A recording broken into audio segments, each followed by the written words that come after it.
રિક્ષામાં બેસાડી નજર ચૂકવી રૂપિયા ચોરી કરતી સક્રિય ગેંગને ખેડા ટાઉન પોલીસે ઝડપી પાડી છે।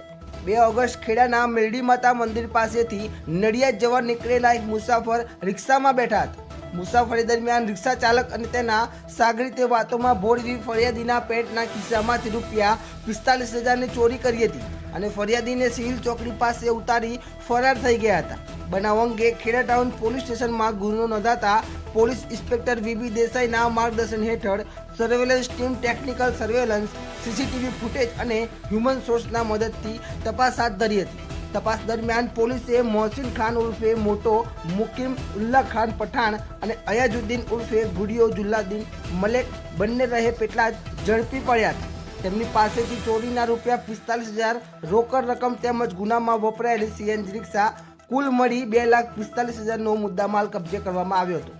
પોલીસે તપાસમાં સામે આવ્યું છે બંને આરોપીઓ અલગ અલગ શહેરોમાં રિક્ષા લઈ મુસાફરોને બેસાડતા વાતોમાં ભોળવી તેમની નજર ચૂકવી ખિસ્સામાંથી રોકડ રકમ ચોરી કરવાની મોડસ ઓપરેન્ડી અપનાવતા હતા।